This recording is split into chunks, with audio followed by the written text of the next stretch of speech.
I will explain this to you how this works exactly. I don't care if it's the Bronx here in New York City or Newark or Patterson across the rivers in New Jersey. I don't care if it's rural North Carolina or Southwest Texas or up to the Pacific Northwest.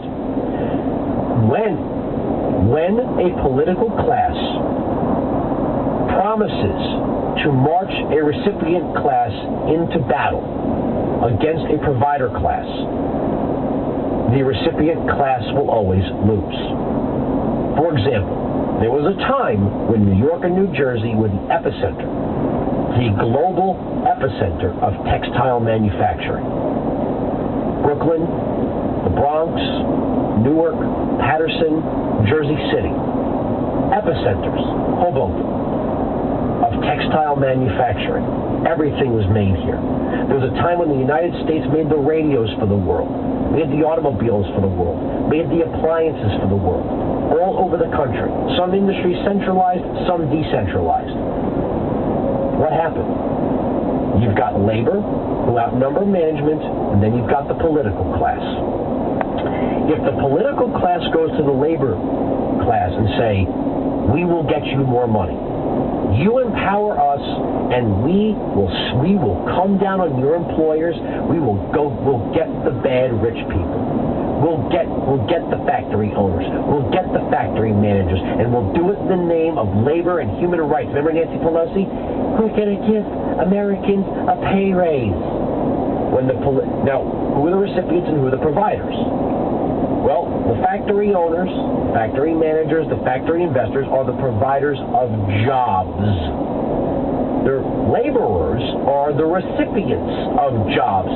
In other words, they have gone to the provider and said, I need a job to feed my family. And the provider of jobs said, okay, this is how long you're going to work per day and for what wage. And there was an agreement there. Okay, but along came the unions, the progressives, and the liberal Democrats, who all conspired to take on the big bad factory owners, the big bad titans of industry, the captains of the industrialists. And what happened?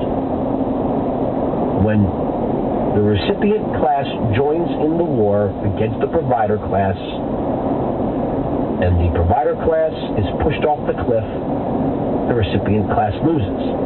If the recipient class wins the war against the provider class, it actually loses. That's why you have so many empty buildings that no longer have sewing machines or printing presses or metal stampers in former industrial epicenters all across the country. I don't care if it's Rochester, I don't care if it's Buffalo, I don't care if it's Cleveland, I don't care if it's Sandusky, and right now Detroit, Michigan. The war between the provider and the recipient always loses. And now the recipient is on the losing end of the political promises that were made to them that in essence have turned the situation into the one they're living with. It's not about Andrew Wilkow. It's not about conservatives versus liberals. It's about how the economy works. You push the provider out, who provides? Who provides?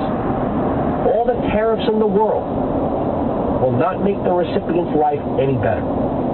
When the recipient class falls for the seduction of the political class, and after a little socialist pillow talk gets in bed and allows its labor leaders like the UAW or the AFL-CIO, and yes, the Teamsters, to go after the providers of jobs when there are less jobs around, who's to blame?